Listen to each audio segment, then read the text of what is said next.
அடுத்தடுத்து வெளியான திமுகவின் அட்டகாசமான அறிவிப்புகளால் திடீரென திமுகவுக்கு குடும்பத்தோடு தாவிய அதிமுகவின் முக்கிய வாரிசு. இதன் காரணமாக அதிமுகவின் பல லட்ச வாக்குகளை கொத்தாக அள்ளிய திமுக. எடப்பாடிக்கு எதிர்பாராத அதிர்ச்சி. அதிமுக கூட்டணிக்கு விழுந்த மிகப்பெரிய அடி. அதாவது தமிழக அரசியல் களம் என்பது இப்போது எதிர்பார்ப்பை தாண்டி பரபரப்பாக நகர்ந்து வருகிறது.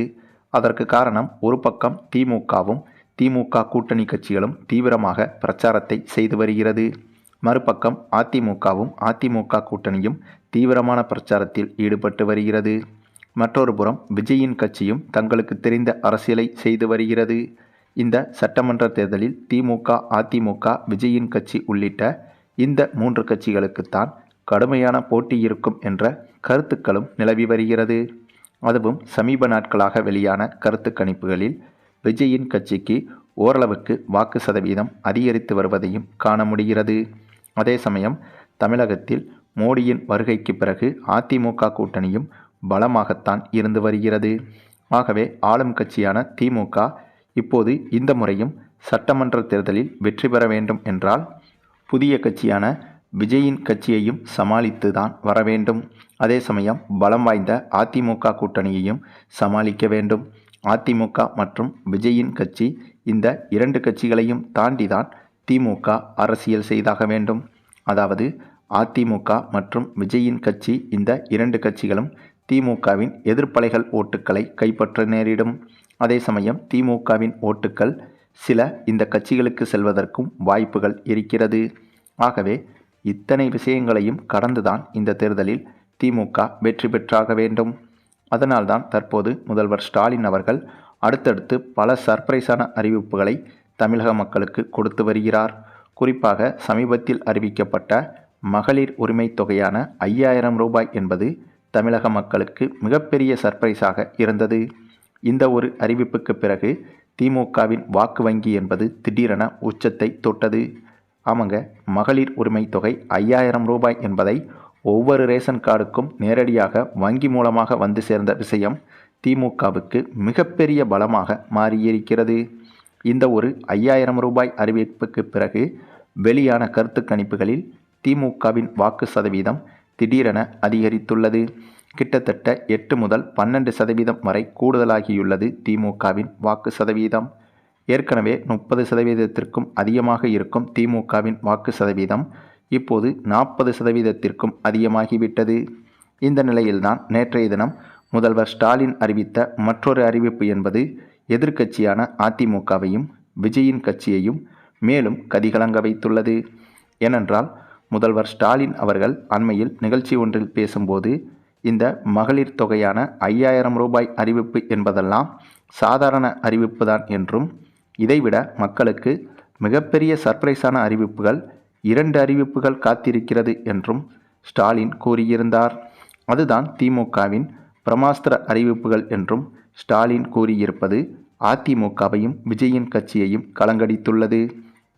ஏனென்றால் ஏற்கனவே ஸ்டாலின் அறிவித்த இந்த 5000 ரூபாய் அறிவிப்பு என்பது தமிழக பெண்களிடையே மிகப்பெரிய வரவேற்பை பெற்றிருக்கும் நிலையில் இன்னமும் 2 அறிவிப்புகள் முக்கியமாக காத்திருக்கிறது என்று ஸ்டாலின் கூறியிருப்பது எதிர்க்கட்சிகளுக்கு பேரதிர்ச்சியாக மாறியிருக்கிறது. இதன் காரணமாக இந்த சமயத்தில் அதிமுக மற்றும் விஜயின் கட்சிகளிலிருந்து முக்கியமான நபர்கள் விலகி வருவதாகவும் அவர்கள் திமுகவில் இணைந்து வருவதாகவும் தகவல்கள் வெளியாகி வருகிறது. ஏனென்றால் இனிமேலும் அதிமுக மற்றும் விஜயின் கட்சிகளில் இருந்தால் இந்த சட்டமன்ற தேர்தலில் வெற்றி பெற முடியாது என்பதை உணர்ந்துதான் திமுகவை நோக்கி மற்ற கட்சிகளிலிருந்து முக்கிய தலைவர்கள் படையெடுத்து வருகின்றனர். அதிலும் சேலத்தில் அண்மையில் நடிகர் விஜய் நடத்திய பொதுக்கூட்டம் ஒன்றில் மீண்டும் ஒரு நபர் உயிரிழந்திருந்த அந்த ஒரு விஷயம் விஜயின் கட்சிக்கு மிகப்பெரிய பின்னடைவாக மாறியிருக்கிறது.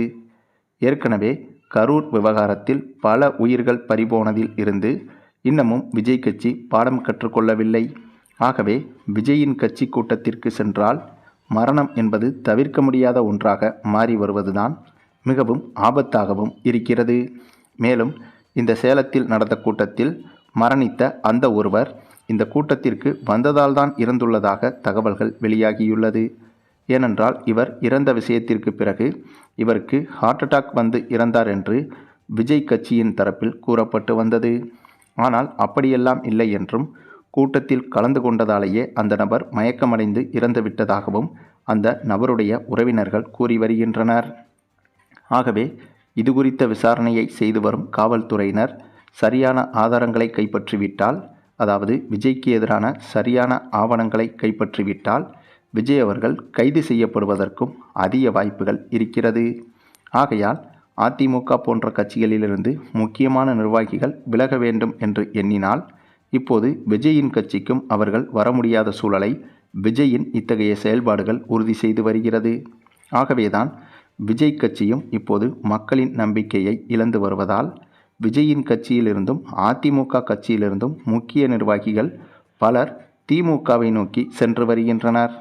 அந்த வரிசையில் சமீபத்தில் அதிமுகவின் முக்கிய தலைவராக இருக்கும் ஒருவரான விஜயபாஸ்கர் அவர்களும் குடும்பத்தோடு திமுகவில் இணைய இருப்பதாக தகவல்கள் வெளியாகியிருக்கிறது. விஜயபாஸ்கரை பொறுத்தவரையில் அதிமுகவில் மிக முக்கிய நட்சத்திர வேட்பாளர்களின் ஒருவர்தான் இவர்.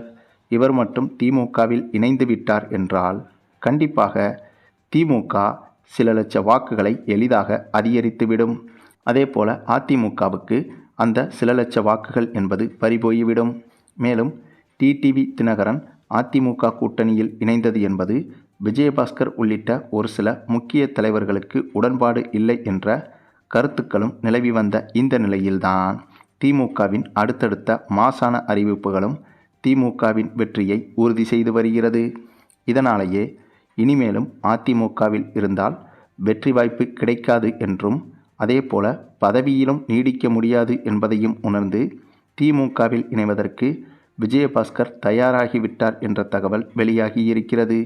மேலும் இதேபோல விஜயின் கட்சியிலிருந்தும் முக்கியமான மாவட்ட நிர்வாகிகள் பலரும் கூட திமுகவில் இணைவதற்கு தயாராகி வருகின்றனர். அதுவும் விஜயகாந்த் அரசியல் கட்சி தொடங்கி விஜயகாந்த் பீக்கில் இருக்கும்போது விஜயகாந்த் கட்சியிலிருந்து முக்கியமான மாவட்ட நிர்வாகிகள் மற்ற கட்சிகளுக்கு சென்றதால்தான் விஜயகாந்த் கட்சி மிகப்பெரிய தோல்வியை சந்தித்து வந்தது. ஆகவேதான் அப்படி ஒரு சம்பவம் இப்போது விஜயின் கட்சிக்கும் நடந்து வருகிறது.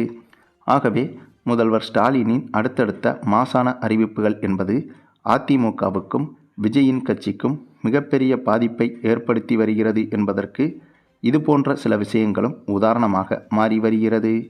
சரி, நீங்கள் சொல்லுங்கள், முதல்வர் ஸ்டாலினின் மாசான மக்களுக்கு சர்ப்ரைஸான இத்தகைய அறிவிப்புகள் என்பது திமுகவுக்கு பலமாக மாறி வருவதையும் எதிர்க்கட்சிகளுக்கு பலவீனமாக மாறி வருவதையும் பற்றி உங்களுடைய கருத்துக்களையும் கமெண்டில் தெரிவிங்க. மேலும் இந்த வீடியோ பிடிச்சிருந்தா லைக் பண்ணுங்கள், மற்ற அனைவருக்கும் ஷேர் பண்ணுங்கள், மறக்காமல் நம்ம சேனலை சப்ஸ்கிரைப் பண்ணுங்கள்.